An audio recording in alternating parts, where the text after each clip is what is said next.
The morning sun painted everything gold when Helena Anderson stepped out of her Tesla, expensive heels clicking against the cracked pavement of Riverside Park, and saw something that would change her entire world. A young father crouched beside a wobbling bicycle, his patience endless as his small daughter gripped the handlebars with fierce determination. Helena had driven to this side of town because her usual jogging trail was under construction, and her assistant had suggested this park as an alternative. She almost laughed at the suggestion, considering this neighborhood was nothing like her usual haunts in the affluent West Side. But here she stood, yoga mat tucked under her arm, staring at a scene that made her heart clench in a way no business deal or luxury purchase ever had. The little girl could not have been more than 6 years old, her dark curls escaping from a lopsided ponytail, her knees already sporting colorful bandages that suggested this was not their first attempt.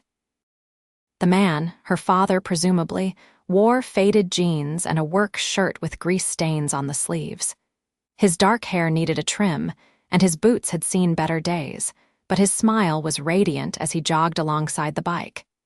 "You are doing amazing, Rosie.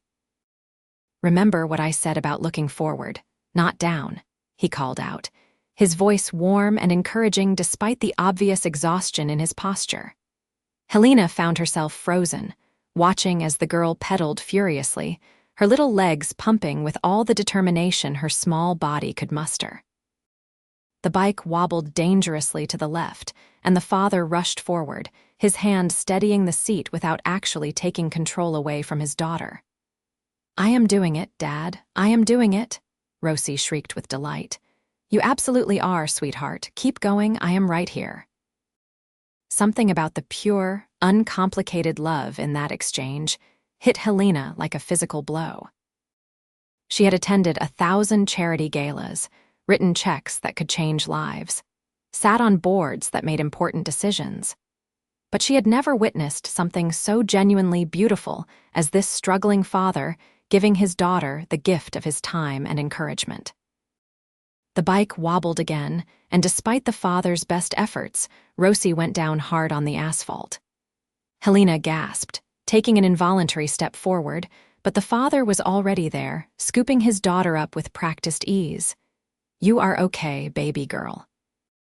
"You are so tough," he murmured, examining her scraped knee with gentle hands. "Look how far you got this time. That was at least 20 feet farther than yesterday." Rosie sniffled, but Helena could see her puffing up with pride despite the tears. "Really, really and truly.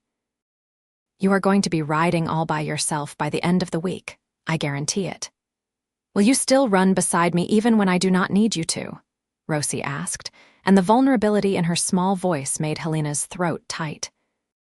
"Every single time you want me to, I promise," the father said, pressing a kiss to her forehead. "Now, let's get this cleaned up and try again. What do you say?" "Okay," Rosie agreed with the resilience only children seemed to possess. Helena realized she had been standing there staring for far too long. She forced herself to move, to continue toward the running trail, but her eyes kept drifting back to the pair. The father pulled a somewhat battered first aid kit from a backpack that had seen better days, cleaning Rosie's knee with the efficiency of someone who had done this many times before. As Helena stretched, preparing for her run, she could not stop watching them. The father's patience never wavered through 3 more falls. Each time, he encouraged, consoled, and convinced his daughter to try again. There was something magnetic about his presence, something solid and real that made Helena's carefully constructed world feel suddenly hollow. She started her run, but her pace was slower than usual, her attention divided. She learned from their chatter that his name was Brian Jenkins, and he worked as a mechanic at a shop across town. He had taken the morning off, using precious vacation time to teach Rosie to ride before his shift started at noon. Money was clearly tight, evidenced by the second-hand bike and his worn clothes, but the wealth of love he showed his daughter was immeasurable. "Miss, excuse me, miss." A small voice called out as Helena completed her 3rd lap. She stopped, turning to find Rosie standing a few feet away, her father hovering protectively behind her. "Yes?" Helena asked, pulling out her earbuds. "I rode all the way from that tree to this tree all by myself." Rosie announced proudly, pointing to 2 oak trees that marked a distance of perhaps 50 feet. "Did you see?" Helena's heart melted at the pure joy radiating from this little girl. "I did see. That was incredible. You looked like a professional bike rider." Rosie beamed and Brian stepped forward, his hand gentle on his daughter's shoulder. "Sorry to bother you." She wanted to tell someone about her accomplishment. "Rosie, we should let the nice lady get back to her exercise." "It is no bother at all," Helena said quickly, surprised by how much she meant it. Up close, Brian was even more striking than she had realized. He had warm brown eyes that crinkled at the corners when he smiled, and despite the obvious signs of a hard life, he carried himself with quiet dignity. He looked to be in his late 20s, maybe 30 at most, close enough to her own 32 years that she felt a flutter of something she had not experienced in a very long time. "I am Brian," he said, extending a hand that was calloused but clean. "And this is my daughter, Rosie." "Helena," she replied, shaking his hand and trying to ignore the spark that shot through her at the contact. "It is very nice to meet you both." "You are really pretty," Rosie announced with the brutal honesty of childhood. "Like a princess," Helena laughed, genuinely delighted. "Thank you." "But I think you are much prettier and certainly braver. I never learned to ride a bike properly myself."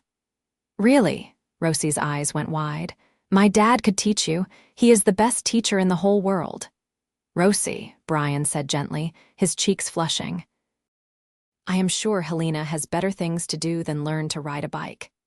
"Actually," Helena heard herself say, surprising even herself, "I have always wanted to learn. I grew up in a very different environment. Bike riding was not really an option."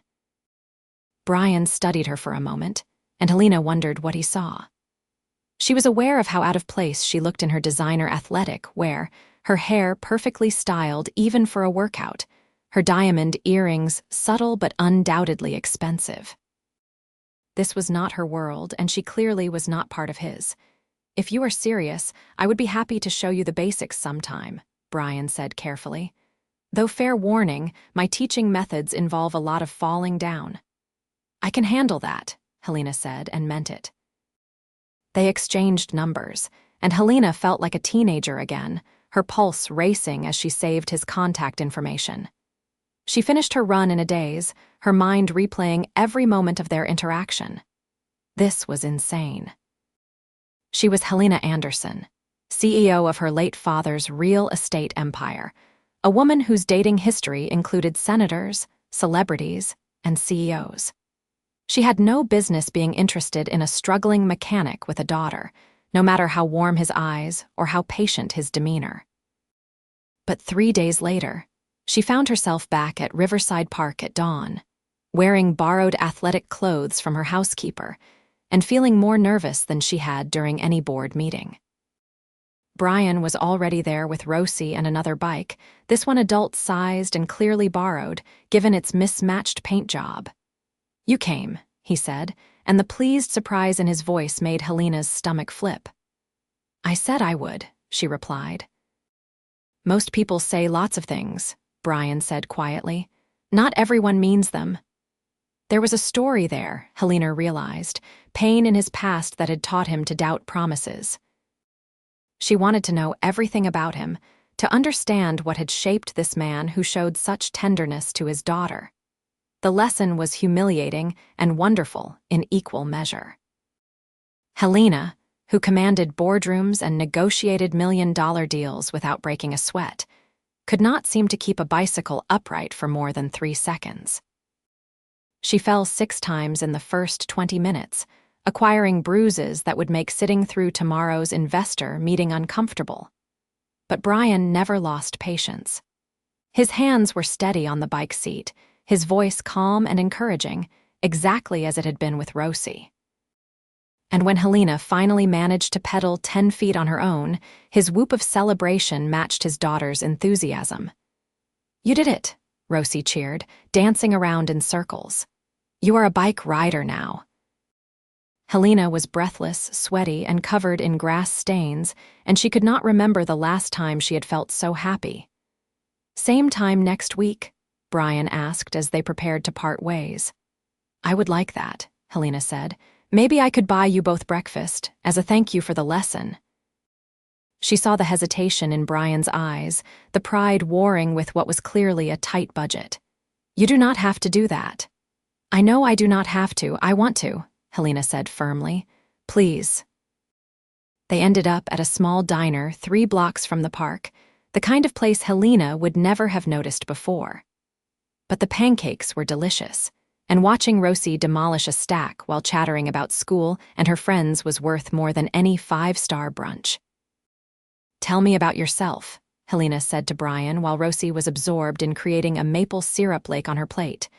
"Not much to tell," he said with a shrug. "I work as a mechanic, have for 10 years now. Rosie is my world, we get by." Rosie's mother. Helena asked gently, then immediately regretted it when she saw Brian's jaw tighten. "Not in the picture. Has not been since Rosie was 6 months old." He glanced at his daughter, lowering his voice.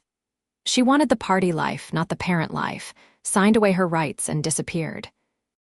Last I heard, she was in California." "I am sorry," Helena said, meaning it. "I am not," Brian replied. "Rosie deserves people in her life who choose to be there. I will always choose her." The fierceness in his voice, the absolute devotion, made Helena's heart race. This was a man who understood commitment, who put his child first no matter what. In her world of prenups and strategic marriages, such genuine love seemed almost mythical. Over the next few weeks, the bike riding lessons became a regular fixture in Helena's schedule. She rearranged meetings, delegated responsibilities, and for the first time in her professional life, prioritized something other than work. Her assistant, Margaret, noticed immediately. "Who is he?" Margaret asked with a knowing smile as Helena rushed out of the office for the 3rd Wednesday in a row. "What makes you think there is a he?" Helena countered. "Because in 15 years of working for you, I have never seen you leave before 7 in the evening unless there was an emergency." "And you are smiling at your phone. So who is he?" Helena found herself telling Margaret everything, the words spilling out in a rush. The older woman listened, her expression shifting from surprise to concern. "Helena, honey, I am not trying to be a snob, but have you thought this through? Your worlds are very different. What does he even know about your life?" "Nothing," Helena admitted. "I have not exactly been forthcoming about what I do." "Do you not think you should be? Before this goes any further," the problem was, Helena did not want to tell Brian. She treasured these mornings in the park, these breakfasts at the diner where she was just Helena, not Helena Anderson, real estate mogul and trust fund heiress. Brian treated her like a normal person, teased her about her terrible bike riding skills, and never once asked her for anything. But Margaret was right. The longer she waited, the worse the revelation would be. Helena was mulling over how to broach the subject when Rosie got sick. Brian texted her early on a Thursday morning, apologizing that he had to cancel their lesson because Rosie had a fever and he could not leave her. Helena stared at the message, then at her calendar packed with meetings, and made a decision that would have shocked anyone who knew her. She stopped by a store, picked up children's medicine, soup, and a stuffed animal, and drove to the address Brian had once mentioned in passing. The apartment complex was in a part of town she never visited, the buildings worn but clean, the parking lot dotted with aging cars. She found apartment 2B and knocked, her heart pounding. Brian answered the door in sweatpants and an old t-shirt, his hair disheveled, surprise written all over his face. "Helena, what are you doing here?" "I brought supplies," she said, holding up the bags. "For the patient." "You did not have to do that," he said, but he was already opening the door wider. "Come in. Sorry about the mess." The apartment was small, maybe 700 square feet at most, but it was spotlessly clean despite Brian's apology. The furniture was secondhand but well-maintained, and every surface held evidence of Rosie's presence. Drawings on the refrigerator, toys neatly organized in bins, school projects carefully displayed on shelves. "Miss Helena," Rosie called weakly from the couch, where she was bundled in blankets. "Hello, sweetheart," Helena said, moving to sit beside her. "I heard you are not feeling well." "My throat hurts," Rosie said pitifully. Helena spent the next hour reading to Rosie from a worn copy of a fairy tale book while Brian made soup in the tiny kitchen. The domesticity of it all should have felt strange, but instead it felt right in a way Helena could not quite explain. When Rosie finally fell asleep, Brian and Helena sat at the small dining table, nursing cups of coffee. "Thank you for coming," Brian said quietly. "You really did not have to." "I wanted to," Helena said. "I care about her, about both of you." The words hung in the air between them, heavy with implication. Brian reached across the table, his rough mechanic's hand covering her manicured one. "I care about you too," he said. "More than I probably should, considering I barely know you." "What do you want to know?" Helena asked, her heart racing. "Everything," Brian said simply, so she told him. Not everything, not yet, but pieces of her story. About growing up as the only child of Robert Anderson, a real estate tycoon who had built an empire from nothing. About losing her mother to cancer when she was 12. About her father grooming her to take over the business from a young age, priming her for a life of boardrooms and bottom lines.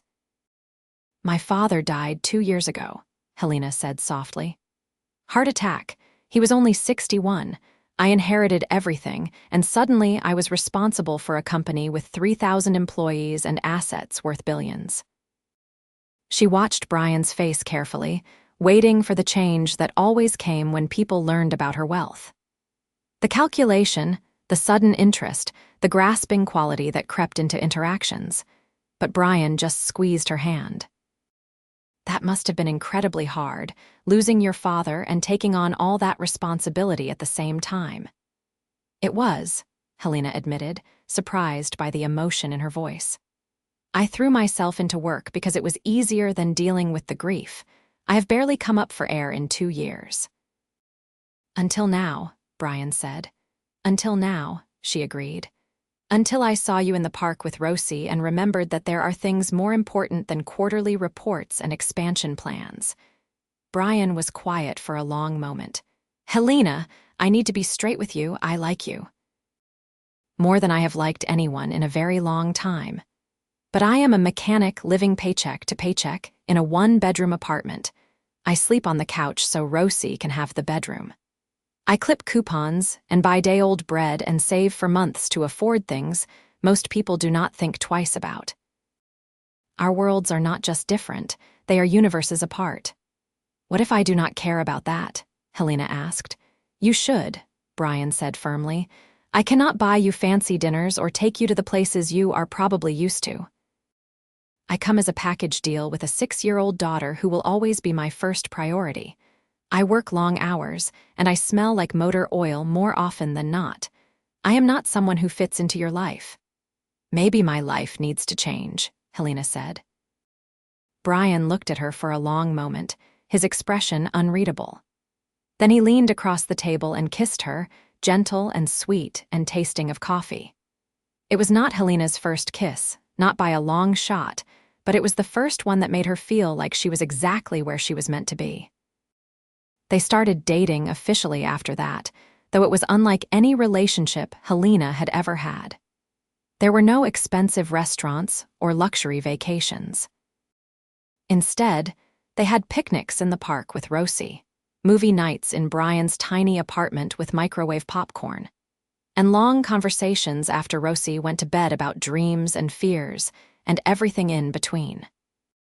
Helena learned that Brian had grown up in foster care, bouncing between homes until he aged out of the system at 18. He had put himself through vocational school while working nights at a gas station, determined to build a stable life. Meeting Rosie's mother had been a whirlwind, a mistake he never regretted because it had given him his daughter. "I knew from the moment they put her in my arms that I would do anything for her," Brian said one night, his voice thick with emotion. "When her mother left, I was terrified. I had no idea how to be a parent, but I figured it out because the alternative was not an option. Brian learned that Helena had always felt like a disappointment to her father, never quite ruthless enough for business, too soft-hearted for the cutthroat world of real estate development. That she had always wanted children, but had never found anyone she trusted enough to build that life with. That her wealth, while providing security, had made it nearly impossible to know who genuinely cared about her versus who cared about her bank account. Every relationship I have had ended when I realized they loved my money more than they loved me, Helena confessed. I started to think maybe I was not worth loving for myself. You are worth so much more than you know, Brian said fiercely, pulling her close. Your kindness, your laugh, the way you light up when Rosie shows you her drawings, the fact that you are not too proud to fall on your butt 7 times learning to ride a bike. That is what makes you valuable, Helena, not the zeros in your bank account. 3 months into their relationship, Helena invited Brian and Rosie to her house for the first time. She had been putting it off, nervous about revealing the full extent of her wealth. But Rosie's 7th birthday was approaching, and Helena wanted to host a party. Brian's truck looked hilariously out of place in her circular driveway, dwarfed by the sprawling colonial mansion that Helena called home. She watched from the front door as Brian helped Rosie out of the truck, saw the moment he took in the full scale of the house, the manicured gardens, the fountain in the courtyard. Holy hell, he breathed, then immediately covered his mouth. Sorry, Rosie, bad word. It is just a house, Helena said, though her heart was pounding. Helena, this is not just a house. This is an estate. You have a fountain, an actual fountain. Rosie, blessedly oblivious to the tension, squealed with delight. It is like a palace. Are you a secret princess? Not quite, Helena said, scooping Rosie up. But I do have a pool in the backyard. Want to see? The afternoon was both wonderful and awkward. Rosie was in heaven, exploring the house with wide-eyed wonder, splashing in the pool, delighting in the birthday cake Helena's chef had prepared. But Brian was quiet, withdrawn in a way Helena had never seen. After Rosie fell asleep in one of the guest rooms, exhausted from excitement, Helena found Brian standing in her study, looking at the framed photos on the wall. Pictures of her father shaking hands with presidents and celebrities, awards from business organizations, newspaper clippings about major deals. I knew you were successful, Brian said quietly, but I did not realize quite how successful. Helena, you are not just rich. You are wealthy in a way I cannot even comprehend. Does it matter? Helena asked, fear making her voice sharp. I do not know, Brian said honestly. I look at all this, and I think about my apartment where the water heater breaks twice a year, and the walls are so thin I can hear the neighbors fighting. I think about how I budget down to the penny, and you have staff. I think about Rosie getting used to all this and then going back to our real life and being disappointed. Rosie loves you, not your apartment, Helena said, and so do I. Brian turned to face her, his expression tortured. I love you too, that is what scares me. Because I cannot give you the life you are used to, I cannot compete with all this. I am not asking you to compete, Helena said desperately. I am asking you to let me be part of your life, both of you. But for how long? Brian asked.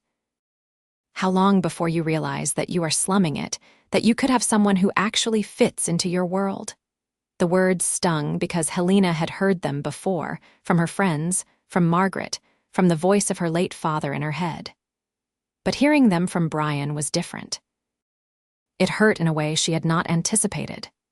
If you really think that little of me, then maybe we do not know each other as well as I thought, Helena said coldly. She regretted the words immediately, but pride kept her from taking them back. Brian left shortly after, carrying a sleeping Rosie to his truck. Helena watched from the window, tears streaming down her face, wondering if she had just lost the best thing that had ever happened to her. They did not speak for a week. It was the longest week of Helena's life. She threw herself into work, but nothing felt satisfying. She went through the motions of meetings and decisions, but her heart was not in it. Margaret watched her with concerned eyes but said nothing. On the 8th day, Brian showed up at her office. Helena's receptionist called up, flustered, saying there was a man insisting he needed to see Miss Anderson and refusing to leave. "Send him up," Helena said, her heart racing. Brian looked out of place in her glass and chrome office, his work boots tracking dirt on the pristine carpet, his mechanic's uniform a sharp contrast to the suits of her employees. But he stood tall, his jaw set with determination. "I was wrong," he said without preamble. "I let my insecurities speak instead of my heart. I looked at all you have and convinced myself I was not enough, but the truth is I was afraid." "Afraid of what?" Helena asked, coming around her desk to face him. "Afraid that you would figure out you are too good for me. Afraid that loving you means risking Rosie's heart too. Afraid that I am going to mess this up because I have never had anything this good in my life, and I do not know how to keep it." Helena felt tears prick her eyes. "Do you know what I am afraid of? That you will decide the money is too much of a barrier. That you will walk away because you think we are too different. That I will lose you and Rosie and go back to my life of loneliness and bored meetings and nothing that actually matters." "We are both idiots," Brian said, and Helena laughed through her tears. Apparently so. He crossed the distance between them and kissed her, deep and desperate, and Helena kissed him back with everything she had. Her assistant knocked and then quickly retreated when she saw them, and Helena could not bring herself to care. "I love you," Brian said when they finally broke apart. "I love you and I want to make this work, but we need to figure out how." Really figure it out, not just pretend the obstacles do not exist. "Okay," Helena agreed. "Let us figure it out together." They started seeing a counselor, which Brian initially resisted but eventually agreed to. Dr. Martinez helped them navigate the complexities of their relationship. The wealth disparity, the challenges of blending their lives, the importance of maintaining stability for Rosie. "Rosie needs to know that her home and her life with you are not going to change just because Helena is in the picture," Dr. Martinez told Brian. "Children need security and routine. But I also want her to have experiences and opportunities," Brian said. "I do not want my pride to limit what Rosie gets to do." "So we find a balance," Helena said. "We maintain your routines and your home, but we also create new traditions together. Things that are about the three of us, not about my money." They established ground rules. Brian would not accept large gifts or money from Helena, but he would allow her to treat them to experiences. Trips to the zoo, museum memberships, swimming lessons for Rosie. Helena would spend time at Brian's apartment regularly, respecting that it was his space and his home. They would make decisions about Rosie together, but Brian would have the final say as her father. It was not always easy. There were arguments about Helena wanting to pay for a better apartment for Brian and Rosie and Brian's stubborn refusal. Disagreements about how much to include Rosie in their relationship. Awkward moments when Helena's wealthy friends met Brian and could barely hide their shock. But there were also beautiful moments. Rosie's face when Helena taught her to bake cookies in her massive kitchen, flour everywhere and laughter ringing through the house. Brian's expression when Helena showed up at his garage with lunch because she knew he often skipped meals. The three of them curled up on Brian's second-hand couch watching movies, feeling like a family. 6 months into their relationship, Helena made a decision. She called a meeting with her board of directors and announced that she was stepping back from day-to-day operations. She would remain as CEO, but would be delegating more responsibilities and working reasonable hours. "My father built this company with his life's blood," she told the shocked board. "But he also died alone in his office at 9 p.m. on a Tuesday, and I will not make the same mistake. I have found something worth living for, and I intend to actually live." Margaret hugged her after the meeting, tears in her eyes. "I am so proud of you." "I am terrified," Helena admitted. "I have no idea who I am without this company consuming my every waking hour." "Then I guess you get to find out," Margaret said with a smile. What Helena found out was that she loved being part of a family. She loved helping Rosie with homework, even though the second-grade math sometimes stumped her. She loved Sunday morning pancakes in Brian's cramped kitchen, everyone getting in each other's way and laughing about it. She loved falling asleep on the couch while Brian watched sports, his arm around her, feeling more at home than she ever had in her mansion. She also discovered a passion for philanthropy that went beyond writing checks. She started a foundation focused on supporting single parents, providing childcare assistance, job training, and emergency funds. Brian helped her understand what struggling parents actually needed versus what wealthy donors thought they needed. "These workshops you are planning are great," Brian told her, reviewing the foundation's plans, "but they are all during business hours. Single parents cannot afford to take time off work. You need evening and weekend options." Helena had never considered that. She redesigned the entire program based on Brian's input, and the foundation's success rate tripled. Brian became an unofficial advisor, his real-world experience invaluable in shaping programs that actually helped people. A year into their relationship, on the anniversary of the day Helena had first seen Brian teaching Rosie to ride a bike, Brian showed up at her house with flowers and a nervous expression. "I have something to ask you," he said, "and I need you to hear me out before you answer." Helena's heart raced as Brian got down on one knee, pulling a small velvet box from his pocket. "This is not a diamond," he said immediately. "It is a sapphire because I cannot afford the kind of diamond you deserve, and I refuse to let you buy your own engagement ring. This represents a year of savings and probably is not even close to what you are used to, but it is mine to give you freely." "Brian," Helena whispered, tears already flowing. "I love you," he continued. "I love your kindness and your strength. I love how you read to Rosie with all the character voices, even though you are terrible at accents. I love how you are not afraid to get dirty or look silly or admit when you are wrong. You have made my life and Rosie's life so much richer in ways that have nothing to do with money. Will you marry me?" "Yes," Helena sobbed. "Yes, absolutely yes." The ring was perfect, a deep blue sapphire surrounded by tiny diamonds, elegant and understated. Helena loved it more than any piece of jewelry she owned, not because of its value but because of what it represented. Brian's love, freely given, without any expectation of what she could provide in return, they told Rosie together that evening. Helena had been nervous about how Rosie would react, but the little girl squealed with delight. "Does this mean you are going to be my mom?" Rosie asked Helena, her eyes wide. Helena looked at Brian, who nodded encouragingly. "If you would like me to be." "I would like that very much," Rosie said seriously. "I have always wanted a mom. Can I call you Mom or should I call you Helena?" "Whatever feels right to you, sweetheart," Helena said through tears. "I will try both and see which one I like better," Rosie decided pragmatically. Planning the wedding brought new challenges. Helena's social circle expected a massive event at a luxury venue with hundreds of guests. Brian wanted something small and intimate, but he also did not want Helena to feel like she had to give up the wedding she had probably dreamed about. "What do you actually want?" Brian asked her one evening as they sorted through invitation samples. "Not what people expect, but what would make you happy?" Helena thought about it, really thought about it. "I want the people I love. I want it to feel real and meaningful, not like a performance. I want Rosie to be part of it because we are becoming a family, not just you and me getting married."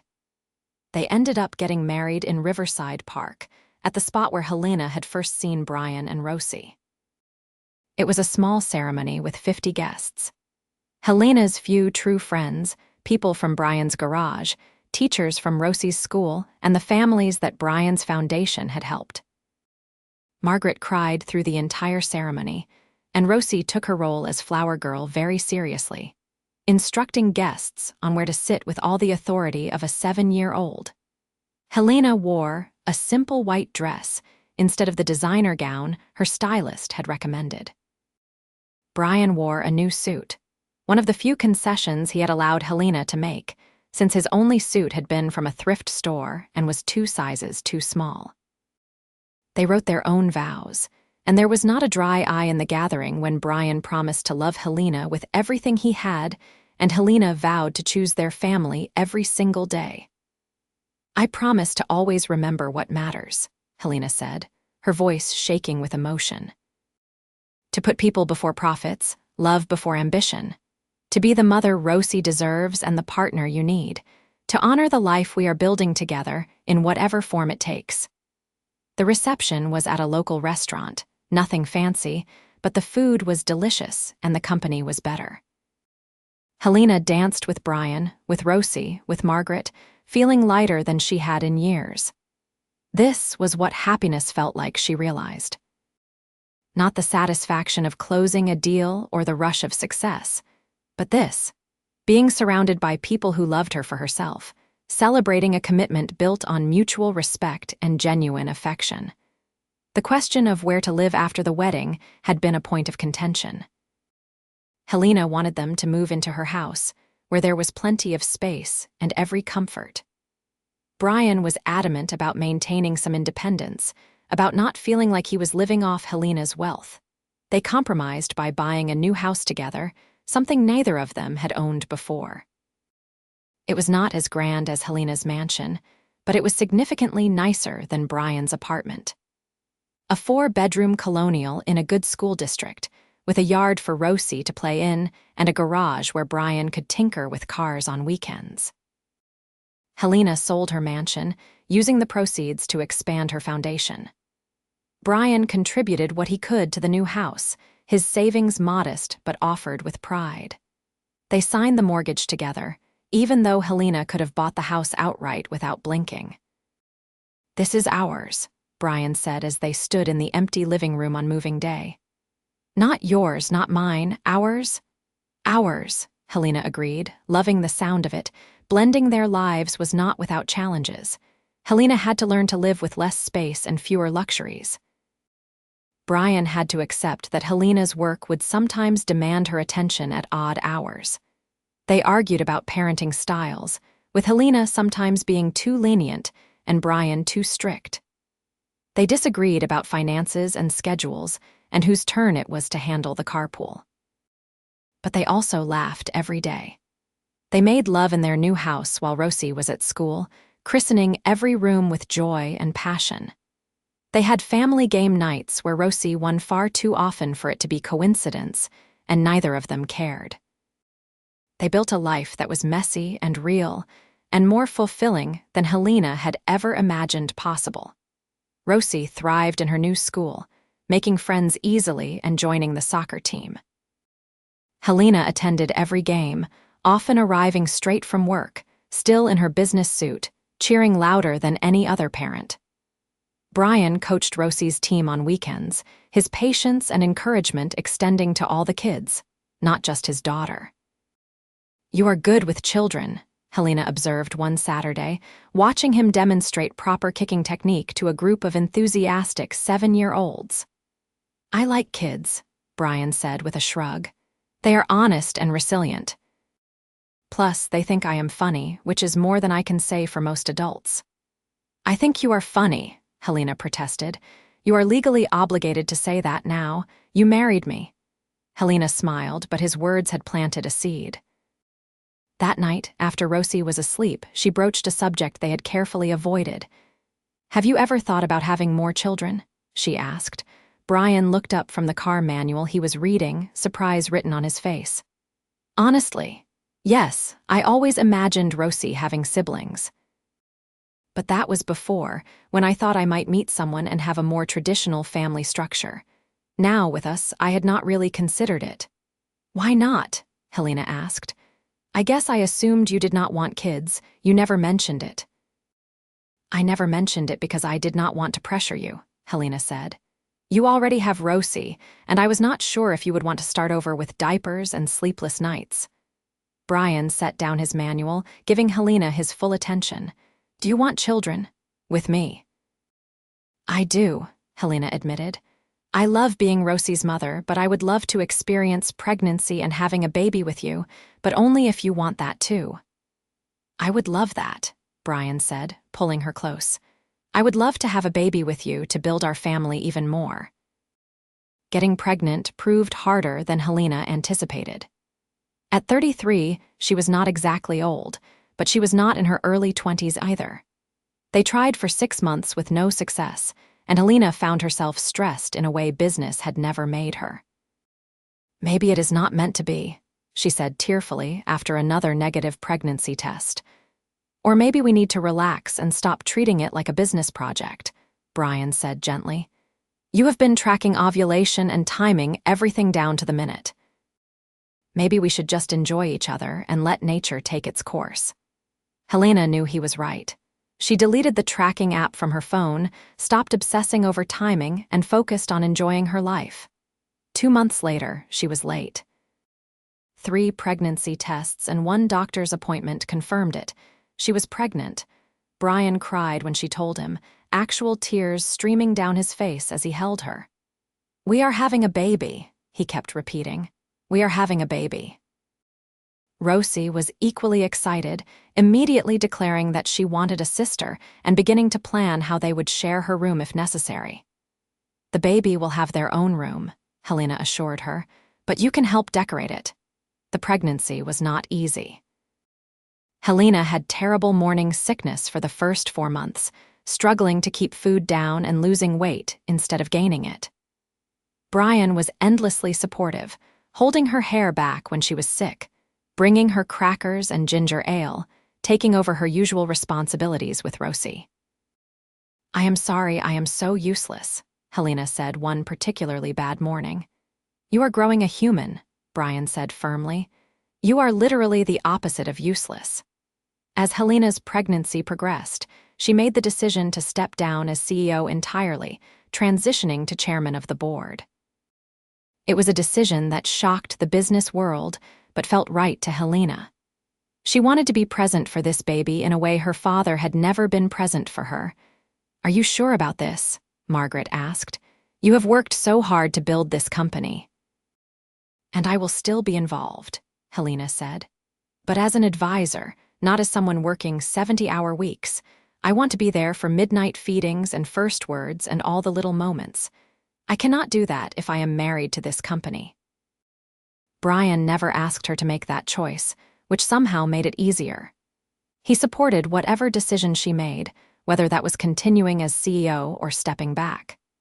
His confidence in her, his belief that she could balance it all if she chose to, made Helena feel like she could do anything. Their son, Benjamin Robert Jenkins, was born on a snowy December evening after 14 hours of labor. Brian was there for every moment, holding Helena's hand, breathing with her, telling her how strong she was. When the doctor finally placed Benjamin in Helena's arms, she understood for the first time what Brian had meant about loving Rosie from the first moment. He is perfect, she whispered. Just like his mother, Brian said, kissing her forehead. Rosie met her baby brother the next day, approaching the hospital bassinet with reverent awe. He is so tiny, she breathed. Can I hold him? Helena helped Rosie get positioned correctly, and Brian gently placed Benjamin in his daughter's arms. Watching Rosie gaze down at her baby brother with pure love, Helena felt her heart might burst. I am going to teach him everything, Rosie declared. How to ride a bike and play soccer and do math. I am going to be the best big sister ever. I have no doubt, Helena said. The first few months of Benjamin's life were exhausting and wonderful in equal measure. Helena had hired a night nurse, but she found herself wanting to do most of the care herself, unwilling to miss even the difficult moments. Brian took paternity leave from the garage, using up every hour of vacation and sick time he had accumulated, wanting to be present for their son's earliest days. They were sleep-deprived and covered in spit-up more often than not, but Helena had never been happier. This messy, chaotic, beautiful life was everything she had never known she wanted. Rosie was true to her word, proving to be an amazing big sister. She helped with diaper changes, entertained Benjamin when he was fussy, and only occasionally complained about the amount of attention the baby required. "I know it is hard to share Mom and Dad right now," Brian told her one evening when Rosie seemed particularly out of sorts. "But I need you to know that we love you just as much as we always have. Having Benjamin does not change how special you are to us." "I know that," Rosie said. "I am just tired. Babies are loud at night." They moved Rosie to a room farther from the nursery, and things improved. As Benjamin grew from a newborn to an infant to a babbling, crawling handful, Rosie remained devoted to him, proudly showing him off to her friends and teachers. When Benjamin was 6 months old, Helena and Brian decided to have a commitment ceremony, specifically to include the children in their vows. They had been married in the legal sense for over a year, but this ceremony was about dedicating themselves to their family as a whole. They gathered in their backyard, just the 4 of them and an officiant. Helena and Brian renewed their vows to each other, but they also made promises to Rosie and Benjamin, to love them unconditionally, to provide stability and security, to always prioritize their well-being and happiness. "I promise to be the mother you deserve," Helena told Rosie, her voice thick with emotion. "To support your dreams, to guide you through challenges, to love you as fiercely as if I had given birth to you myself." Rosie, now 8 and growing into a thoughtful, kind young girl, made her own promises. "I promise to be a good big sister and to help take care of Benjamin. I promise to try my best in school and to tell you when I am struggling. I promise to remember that families are made of love, not just blood." There was not a dry eye among them. Even Benjamin seemed to sense the solemnity of the occasion, staying quiet and content in Brian's arms. Life settled into a rhythm after that. Brian was promoted to shop manager at the garage, a position that came with better pay and more reasonable hours. He still worked hard, still came home smelling like motor oil, but he also had the flexibility to attend Rosie's soccer games and Benjamin's pediatrician appointments. Helena poured herself into her foundation work, finding it far more fulfilling than corporate real estate had ever been. She established partnerships with schools and community centers, creating programs that helped families like Brian's had been. Struggling but determined, needing just a little support to thrive. "You are doing good work," Brian told her one evening, reading through the Foundation's annual report. "Real, meaningful work that changes lives." "I learned from the best," Helena said, kissing him. "You showed me what actually matters." "We showed each other," Brian corrected. "I was so focused on just surviving, just getting through each day, that I had forgotten to actually live." "You reminded me that it is okay to dream bigger, to want more for Rosie and myself." As the years passed, their family continued to grow and evolve.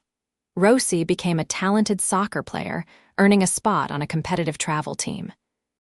Helena and Brian spent weekends driving to tournaments, cheering from the sidelines, marveling at the confident young woman their daughter was becoming.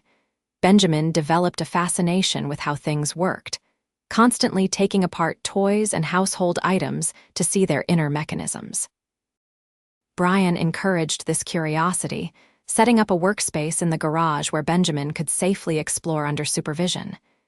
"He is going to be an engineer," Brian predicted, watching 3-year-old Benjamin attempt to reassemble a broken radio. "Or a demolition expert," Helena joked. "He is certainly good at taking things apart." When Rosie was 11 and Benjamin was 4, Helena discovered she was pregnant again. It was a complete surprise, as they had not been actively trying for another child. But the joy was no less profound. 3 kids, Brian said, wonder in his voice. "We are going to have 3 kids. Are you okay with that?" Helena asked. "I know we had not planned this." "The best things in my life have been unplanned," Brian said, placing his hand on her still flat stomach. "Rosie was unplanned. You were unplanned. If this little one is anything like their siblings, we are in for something wonderful." Their daughter, Harper Grace Jenkins, was born on a sunny May morning. She came quickly, much faster than Benjamin had, and arrived with a full head of dark hair and a surprisingly loud cry for someone so small. Rosie was old enough now to be a real help, confidently holding her baby sister and helping with feedings. Benjamin was fascinated by the baby, wanting to touch her tiny fingers and toes, asking endless questions about why she was so small and when she would be able to play with him. "You were this small once," Helena told him, "and Harper will grow just like you did. Before you know it, she will be running around causing trouble right alongside you." "I do not cause trouble," Benjamin protested. "I conduct experiments." Brian snorted with laughter. "Is that what we are calling it now?" Their house was louder and more chaotic with 3 children, but Helena thrived on it. She had hired help, yes, but she was adamant about being hands-on with her children's lives. She attended school events and parent-teacher conferences, helped with homework, and kissed skinned knees. She was there for the big moments and the small ones, present in a way her own father never had been. Brian continued to be the steady presence their family relied on. He was firm when necessary, gentle when possible, and always present. He coached Rosie's soccer team, taught Benjamin about cars and tools, and spent hours rocking Harper to sleep while humming off key lullabies. "I love our life," Helena told him one evening, watching him navigate the bedtime routine with all 3 kids with the efficiency of a military operation. "Even though it is not the life you were raised to expect?" Brian asked. "Especially because it is not that life," Helena said firmly. "I was raised to value success and achievement above all else. You taught me to value love and presence. Our children are growing up knowing they are cherished, knowing that their parents will show up for them no matter what. That is worth more than any amount of money." As their children grew, Helena and Brian were intentional about teaching them the value of both hard work and generosity. Rosie started volunteering at the Foundation's community center when she was 13, helping with after-school programs for younger children. Benjamin, at 6, began a tradition of donating half of his birthday money to causes he cared about. Even little Harper, barely 3, understood that some people had less and needed help. "We want you to understand how fortunate you are," Helena told them during a family meeting. "Not just because of money, but because you have a safe home, parents who love you, opportunities to learn and grow. We believe in using our advantages to help others. Like how Dad helped Miss Carmen fix her car for free because she is a single mom," Rosie asked. "Exactly like that," Brian confirmed. "We look out for each other. That is what community means." The years flowed by, marked by school plays and science fairs, by family vacations and quiet evenings at home. Helena watched Rosie grow from a little girl into a young woman, proud and fierce and kind. She marveled at Benjamin's inquisitive mind, the way he approached every problem as a puzzle to be solved. She delighted in Harper's developing personality, her daughter showing signs of being both creative and determined. Through it all, Helena and Brian's relationship deepened and matured. They had disagreements, of course, about parenting and finances and whose turn it was to clean up after dinner.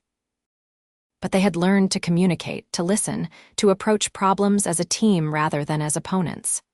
"Do you remember when you thought we were too different to make it work?" Helena asked one night, curled up against Brian in bed. "I was an idiot," Brian said simply. "I let fear convince me that love was not enough. I am glad you did not give up on me." "I am glad you came to your senses," Helena teased. "It would have been a shame to miss out on all this." "All this chaos and noise and never having a moment to ourselves?" Brian asked with a grin. "All this love," Helena corrected. "All this joy, this beautiful life we built together." When Rosie was 16, she asked Helena about her career, about the company she had walked away from to focus on family. "Do you regret it?" Rosie asked. "Giving up being CEO?" Helena thought carefully before answering. "I do not regret choosing to be present for you and your siblings, but I would be lying if I said there are not moments when I miss the challenge of running a company, the satisfaction of closing a major deal." "So why do you not go back?" Rosie asked. Benjamin and Harper are in school all day now. You have time. It was a fair question. Helena had been thinking about it herself lately, feeling the pull of work in a way she had not in years. She discussed it with Brian that night. What if I took a more active role in the company again? Not as CEO, but maybe as an active chairman, taking on specific projects. Is that what you want? Brian asked. I think it might be, Helena admitted. I love the foundation work and I will always make time for the kids, but I miss the business world sometimes. Does that make me a bad mother? It makes you a whole person, Brian said firmly. You can be a great mother and also have professional ambitions. The two are not mutually exclusive. If you want to take on more at the company, I support you completely. Helena did return to more active involvement with Anderson Real Estate, taking on the role of Special Projects Director. She worked 25 hours a week, tackling specific initiatives that interested her, developing affordable housing, creating mixed-use spaces that served communities, partnering with her foundation to provide employment opportunities. It was the best of both worlds. She had professional fulfillment without sacrificing time with her family. She attended Harper's dance recitals and Benjamin's robotics competitions and Rosie's soccer championships, but she also led high-stakes negotiations and innovative development projects. You seem happy, Margaret observed, meeting Helena for lunch one day. More balanced than I have ever seen you. I finally figured out that I do not have to choose between career and family, Helena said.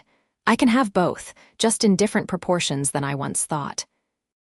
As Rosie approached graduation, beginning to think about college and her future, she asked Helena and Brian to tell her their story. How did you two actually meet? What made you fall in love? She asked over family dinner one evening. Helena and Brian exchanged glances, smiling at the memory. I saw your father teaching you to ride a bike in the park, Helena said. I was immediately struck by his patience and kindness, the way he encouraged you, never getting frustrated even when you fell. I had never seen anything like it. I thought your mother was way out of my league, Brian added. Beautiful and sophisticated and clearly from a different world, but she kept coming back, kept wanting to spend time with us.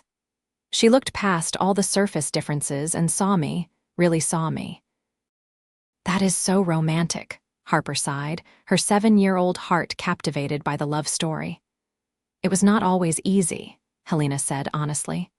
We had to work through a lot of differences, a lot of insecurities and fears, but we chose each other every single day, and that made all the difference. I want a love like that someday, Rosie said softly. You will, Brian assured her. And when you find it, we will support you, just like Helena's friends and family eventually supported us. It had taken time, but Helena's social circle had come to accept and even admire Brian.